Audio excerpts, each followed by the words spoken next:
이사야 55장 1절에서 이 5절의 말씀을 봉독해 올렸는데요. 이 말씀을 중심으로 해서 구원의 초청이라는 주제로 함께 은혜를 나누고자 합니다. 여러분들에게 한 가지 질문을 하고 들어가겠습니다. 목회자가 가장 하기 어려운 설교가 어떤 설교일까요? 목회자이면서도 가장 어렵게 생각하는 설교가 뭘까요? 그것은 바로 십자가의 설교입니다. 성도는 죄인이고 우리는 죄인이고 우리가 십자가로 말미암아서 구원을 받았습니다. 이 설교하기가 가장 어렵습니다. 그 이유가 있습니다. 그 이유는 저와 여러분들이 죄인이라는 것도 알고 그리고 그 죄 때문에 예수 그리스도께서 오셔서 십자가의 고난을 당하시고 죽으셨다. 그래서 그 공로로 말미암아서 우리가 죄 사함을 받고 하나님의 자녀가 됐습니다라고 선포를 합니다. 그런데 이 부분들은 모든 분들이 다 알아요. 그렇죠? 신앙생활 1년만 아니 한 6개월만 한다고 한다면 거의 100% 다 압니다. 그리고 신앙생활 하지 않는 사람도 예수 그리스도께서 하나님의 아들 되시고 그분이 이 땅에 오셔서 믿는 사람에게 구원을 주셨다는 것도 알고 있습니다. 그래서 이 십자가 설교를 하게 되면 성도들이 이제 안 들어요. 듣기를 싫어한다는 거예요. 왜? 이미 다 알고 있는데 왜 똑같은 말씀을 계속 반복해서 하십니까? 라고 해서 안 들어요. 그래서 귀를 닫아버려요. 그래서 목회자들이 그 설교를 많이 하지 못하는 거예요. 그리고 이제 그 설교를 하지 못하니까 어떠한 방향으로 돌려야 할 거 아니에요. 성도들에게 하나님의 말씀을 전하는 전환성을 가지고 가야 할 거 아니에요. 그래서 그 설교를 이제 바꾸게 됩니다. 즉, 말 그대로 하나님의 말씀의 선포가 아니라 설교로 가게 되는 것이죠. 그래서 때로는 이는 자연 환경이라든가 또 세계 경제 문제 또 평화의 문제 또 우리나라에 이 어려움이 생겼을 때 그런 문제들 또 학교나 종교나 이 법계나 이런 모든 부분들을 통해서 설교들을 많이 합니다. 새로운 것을 늘 제공을 해줘야만이 성도들이 귀를 열고 들을 수 있기 때문에 그렇습니다. 그래서 자녀들의 그 입시의 시간이 되게 되면은 어떻게 하든 간에 우리 부모들이 또 자녀들이 힘을 얻을 수 있도록 그 입시에 대한 그런 부분들의 설교를 많이 하게 됩니다. 그런 많은 사람들이 경청을 하게 되죠. 그래서 그런 설교는 하기가 쉬운데 정말 목회자가 꼭 해야 되고 성도가 꼭 들어야 할 이 십자가의 제사함 그리고 회개하고 돌아오라고 하는 하나님의 외침 그것을 못 전한다는 거예요. 그것이 이렇게 안타까운 거예요. 그래서 이 땅의 교회들이 계속해서 하나님의 방향과 좀 다르게 가고 있는 모습을 보게 돼요. 근데 그것도 지나가게 되면 이제 어떻게 됩니까? 우리나라에 많은 그 붐이 일어났죠. 성전 재건축. 이것이 이제 이슈가 되어서 성도들이 관심이 글려 쏠리게 되는 것이죠. 그런 많은 것들이 곧 하나님을 섬기고 내가 신앙생활을 잘 하는 곳으로 알게 되는 거예요. 그래서 이런 모든 것들은 다 거푸짐이 다 사라지는 거예요. 아무것도 아니에요. 정말 우리가 하나님께 드려야 할 말씀은 나는 죄인이고 하나님은 의로우시다는 거예요. 의로운 재판장이라는 거예요. 그 의로운 재판장 되신 분이 공의의 하나님이 그 아들을 중간에 세워놓으시고 그를 믿는 자에게 죄사함을 허락하셨다는 것. 그리고 하나님의 백성에서 자녀로 돌아오게 하셨다는 것. 이것을 우리는 매일 들어야 돼요. 이것을 우리는 망각하게 잊어버리면 우리의 신앙생활이 헛된 데로 갈 수가 있어요. 그래서 오늘 이 본문에서 이 이사야 선지자가 하나님 말씀을 대언하는데 뭐라고 대언합니까? 오라 그래요. 오라. 목마른 자들아 오라 그래요. 자, 이 목마른다고 한 것은 뭘까요? 물이 필요하지 않은 사람에게는 목마를 필요가 없죠. 그리고 목마른 사람에게는 물이 필요가 하죠. 그래서 물을 길러 가는 그런 삶을 살아야 되잖아요. 근데 그 대표적인 여인이 누구였어요?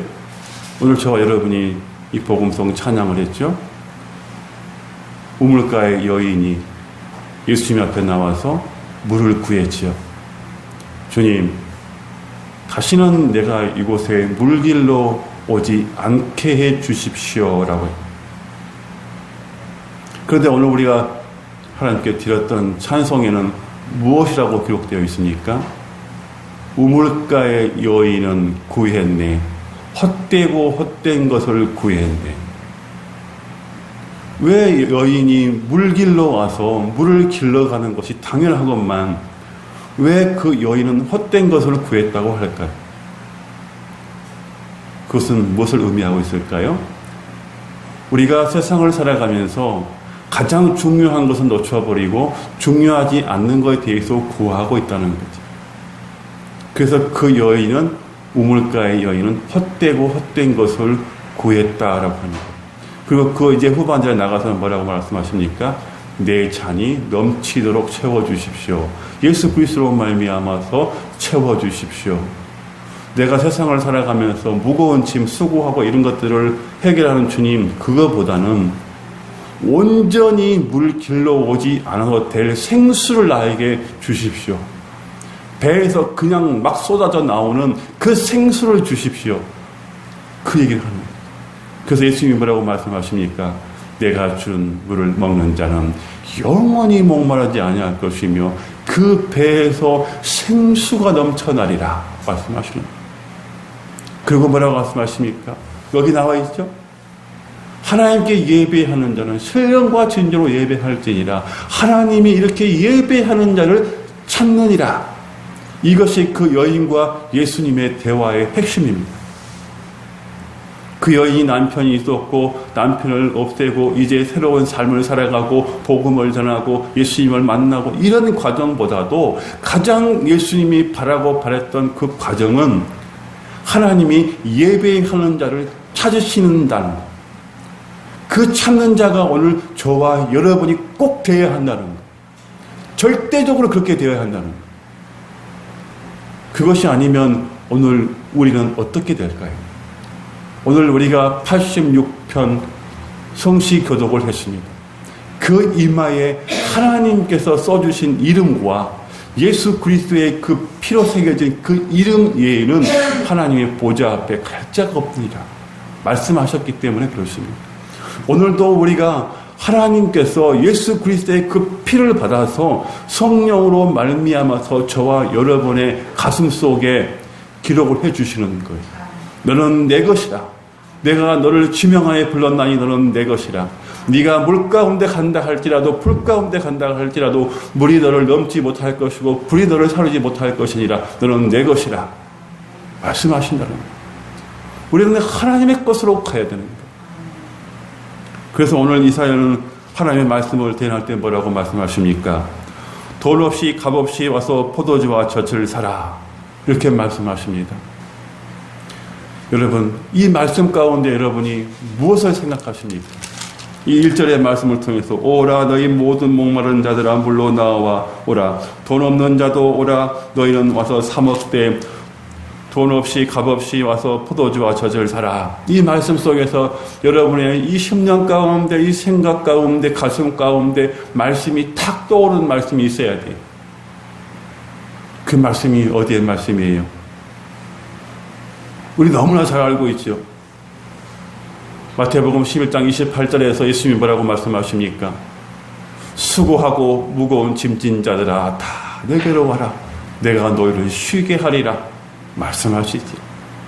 자, 오늘 이 본문을 해석하기 위해서 내가 왜 마태복음 11장 28절에 예수님께서 수고하고 무거운 짐진 자들아 다 내게로 오라. 그러면 내가 너희를 쉬게 하리라. 이 말씀이 해당이 될까요? 예수님이 이 땅에 오셔서 복음을 전하셨을 때에 많은 사람들은 다 가난에 허덕이고 있었습니다. 그리고 질병에 허덕이고 있었습니다. 살 길을 찾지 못하고 방황하고 있었습니다. 어떤 것이 옳은 것인지 그런 것인지를 판단하지 못했습니다. 메시아가 언젠가는 오겠지 하는 그런 기대치만 가지고 있었습니다. 그래서 율법을 통해서 종교 지도자들이, 이 바리새인과 서기관들이 그 가난하고 어렵고 힘들고 병든 자를 이 종교에 대해서 묶어놓기 시작합니다. 율법을 주고 율법의 한계에 가둬놓고 이것을 지키지 아니하면 너희는 죄인이야. 정죄를 해버립니다. 그리고 자신들은 이 율법을 다 지켰다고 자만합니다. 그럴 때에 예수님께서 나오셔서 하신 말씀이 바로 그겁니다. 수고하고 무거운 짐진 자들아, 세상의 가난에서 벗어나고 세상의 질병에서 벗어나고 세상에 먹을 것에 입을 것에서 벗어나는 그 무겁고 힘든 짐이 아니라 너희가 율법을 통해서 그 짐을 지고 있구나, 자유롭지 못하고 있구나. 내 아버지는 그렇게 너희들에게 율법을 주신 것이 아니야. 내가 이 땅에 올 것을 너희에게 예표로 주신 말씀들이야. 그런데 너희가 좀 잘못하고 있구나. 그러니 너희들은 이 수고하고 무거운 이 율법에서 벗어나라. 그리고 내게로 오라. 그러면 내가 너희를 자유롭게 하리라. 그 말씀이신 거예요. 서두에 말씀했던 것처럼, 즉 예수 그리스도께서 제사함을 허락하신다, 그 뜻이. 나로 말미암아서 내가 너희의 율법의 그런 모든 부분들, 얽매여 있는 모든 부분들, 지키지 못하는 그런 부분들, 가난과 절병과 어려움, 이 모든 부분들을 다 내게로 와라. 그러면 내가 너희를 쉬게 하리라 말씀하시는 거예요. 우리의 세상에 먹고 마심이 무겁고 힘든 질병은 아닙니다. 언젠가는 다 해결될 것이고 하루하루 열심히 살다 보면 다 해결되는 문제들입니다. 그러나 우리가 가장 해결할 수 없는 그것은 바로 죄성이라는 것이죠. 그래서 오늘 예수님은 이렇게 말씀하신 것입니다. 수고하고 무거운 짐진 자들아, 율법에 갇혀있는 자들아, 너희가 지켰다고 하지만 지키지 못한 너희들 내게로 오라. 그러면 내가 너희의 죄를 사해 줄 것이고 너희를 쉬게 할 것이고 영원한 자유 가운데 머무르게 할 것이니라. 이렇게 말씀하시는 거예요. 그러면서 오늘 이 이사야가 선포를 합니다. 돈 없는 자도 값 없는 자도 와서 젖을 사라. 그리고 2절에 뭐라고 말씀하십니까? 너희가 어찌하여 양식 아닌 것을 위하여 은을 달아주며 배부르게 하지 못하는 것을 위하여 수고하느냐. 내게 듣고 들을지어다. 그리하면 너희가 좋은 것을 먹을 것이며 너희 자신들이 기름진 것으로 즐거움을 얻으리라. 여러분, 포도주와 젖이 무슨 뜻인가요? 돈 주고 포도주와 젖을 살 수만 있다면 그것은 포도주와 젖이 되지 않을 것입니다. 언제든가 여러분들이 그 돈을 가지고 그것을 취할 수 있기 때문에 그렇습니다. 그런데 왜 하나님은 돈 없이 거저 와서 포도주와 젖을 사라라고 말씀하실까요? 여러분이 잘 아시죠? 우리 청년, 우리 옥주자매나 우리 또 사랑하는 우리 목사님이나 다른 분들 다 알고 계실 거예요. 왜 포도주와 젖이 이렇게 나와 있는지, 그리고 왜 이것을 돈 없이 와서 거저 사라고 하는지를. 여러분, 이스라엘 백성들이 애굽에서 나왔을 때 광야 생활을 하는 가운데 그들은 포도주와 젖을 먹었나요? 안 먹었죠. 맞습니다. 먹지 못했습니다. 그런데 하나님께서 약속하셨죠. 내가 너희들에게 젖과 꿀이 흐르는 가나안 땅으로 인도할 것이다 라고 말씀하셨죠. 그래서 가나안 땅에서 첫 소산으로 먹을 수 있는 것이 포도주와 젖이었어요. 그 꿀이었어요. 그래서 그들이 먹어보지 못한 새로운 일용할 양식을 하나님은 그들에게 주셨어요. 그들의 수고가 아니라 하나님의 일방적인 사랑으로 그 이스라엘 백성들에게 이 포도주와 젖과 꿀을 제공해 주셨어요. 자, 이 의미는 하나님의 무한정이신 은혜를 말씀하신 거예요. 하나님의 은혜로 너희들이 애굽에서 출애굽해서 광야를 거쳐서 이 가나안 땅에 왔다, 그 얘기. 이 가나안 땅에 와서 너희들이 이제 젖과 꿀과 포도주를 마시라, 그 얘기. 이 모든 것은 내 은혜니라, 즉 여호와의 은혜니라, 그 은혜를 말씀하신 거예요. 그래서 포도주와 젖, 이 부분은 하나님의 무한정이신 그 은혜를 말씀하십니다. 그래서 우리가 구원받은 이유가 하나님의 무조건적인 사랑, 무한적인 그 사랑으로 말미암아서 우리가 이 포도주와 젖을 먹고 있다는 거예요. 오늘도 저와 여러분은 하나님께서 예비하시고 하나님께서 주시는 이 포도주와 젖을 먹고 있습니다. 그러면서 하나님 뭐라고 말씀하시니까 이것을 먹기 위해서, 이 은혜를 받기 위해서는 어떻게 하라고요? 오라, 내게로 오라, 그리고 내 말을 들으라 라고 말씀하십니다. 하나님의 말씀을 듣지 아니하면 우리에게 은혜는 제공되지 않는다는 거예요. 하나님의 말씀을 들음으로 말미암아서 믿음이 있다라고 말씀하시는 거예요. 오직 의인은 믿음으로 말미암아 살리라라고 말씀하시는 거예요. 그래서 하나님의 말씀을 경청을 해야 됩니다. 그래서 여기 서 있는 이 오목사도 저와 여러분 자신들에게 십자가의 도가 무엇인지를 설명을 해줘야 되는 거예요. 그것이 참다운 성도요, 참다운 교회요, 참다운 목회자입니다. 여기 서 있는 이 사람이 여러분들에게 예수를 믿으십시오. 그리하면 여러분이 세상을 살아가는 그 무거운 짐들을 다 벗겨주신다고 하셨습니다. 여러분들의 경제적인 문제, 질병의 문제, 실직의 문제, 입시의 문제, 결혼의 문제, 이 모든 것을 하나님이 다 해결해 주신다고 했습니다. 그러니 여러분들은 걱정하지 마시고 예배만 잘 드리십시오 라고 한다면 저는 분명히 여기서 말씀을 드리지만 짝꿍밖에 되지 않습니다. 가짜일 것입니다. 그러나 여기 서 있는 저도 복음을 전한다고 해서 자만할 것이 아닙니다. 오직 모든 것은 하나님이 제공해 주시기 때문에 그렇습니다. 하나님이 제공해 주지 아니하시면 우리는 아무것도 받을 수가 없기 때문에. 그래서 오늘 저와 여러분들은 하나님의 은혜로 이 자리에 있는 것입니다. 그것이 바로 포도주와 젖을 사먹는 것입니다. 그리고 이곳에 와서 하나님의 말씀을 듣고 있습니다. 그 말씀을 들으면서 뭐라고 말씀하십니까? 너희가 어찌하여 양식이 아닌 것을 위하여 은을 달아주며 배부르지 하지 못하는 것을 위하여 수고하느냐? 내게 듣고 들을지어다. 그리하면 너희가 좋은 것을 먹을 것이며 너희 자신들이 기름진 것으로 즐거움을 얻으리라. 예수 그리스도로 말미암아서 그가 영생을 얻었다고 확고한 믿음을 가진 사람은요, 세상에 어떠한 풍파가 있다가 할지라도 나는 예수로 말미암아 기쁜 거예요.